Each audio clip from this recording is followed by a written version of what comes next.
In the dark depth of the ocean, the Titan submarine went on a risky journey that will send shivers down your spine. As the team went deeper and deeper, unimaginable horror knocked on their doors. Let's find out what happened in those last terrifying moments before the submarine's implosion. On the 18th of June 2023, a small submarine known as the Titan went missing about an hour and 45 minutes into its journey. The sub was carrying 5 passengers who were on a tourist excursion to the site of the Titanic's debris. Following several days of searching in the North Atlantic, the Coast Guard has verified that it has located debris that indicates the submarine experienced a catastrophic implosion. The United States Coast Guard has been searching below the ocean floor with remote operating vehicles, ROVs, while sonar was being used from planes in the sky, buoys on the surface, and expedition ships to pinpoint any clues of the missing submarine. On the other hand, the Coast Guard stated on June 22nd that a ROV discovered debris from the Titan around 1,600 feet from the bow of the Titanic. Because of this, search personnel came to the conclusion that the submarine imploded shortly after it set sail, taking the lives of all 5 passengers. A French explorer named Paul-Henri Nargeolet, who was 77 years old, a Pakistani billionaire named Shahzada Dawood, and his son Suleiman Dawood, a British billionaire named Hamish Harding, who was 58 years old, who flew on a Blue Origin suborbital flight in June 2022, a British billionaire named Stockton Rush, who was 61 years old and who was the CEO of OceanGate. According to OceanGate, the company that operated the Titan submersible, the Titan was a compact submersible that could hold up to 5 people and could reach depths of up to 4,000 meters. It was meant for site survey and inspection, research and data collection, film and media production, and deep-sea testing of hardware and software.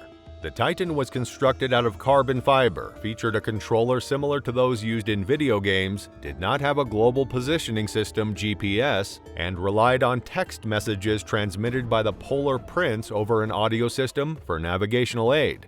Because they are secured within the main cabin by bolts that can only be removed from the outside, passengers are unable to depart the vehicle without assistance from the outside. These safety concerns were exacerbated when it was discovered that the experimental submersible lacked the appropriate regulations. Passengers had to sign a contract that stated their travels could result in physical injury, disability, emotional trauma, or death, and the contract stated that these outcomes were possible. Stockton Rush advised the divers not to drink any coffee the morning of the dive and advised them to wear thick socks and hats because the temperature inside the submersible deep in the Atlantic gets very cold.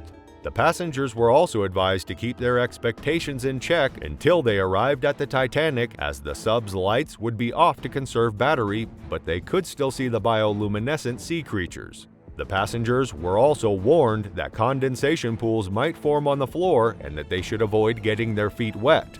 The conversation ends there. The passengers were also urged to add their preferred tunes to the in-flight music player. When it comes to what actually happened on the submersible, there is speculation about 1 or 2 things that could have happened, just sort of the working theories that have been floating around. The implosion occurs at hour 45 into the saga. First place, Stockton. They didn't believe an implosion was going to occur, and mind you, all of this happened so quickly that they cannot even process pain. They are unaware of what is happening when the implosion actually occurs.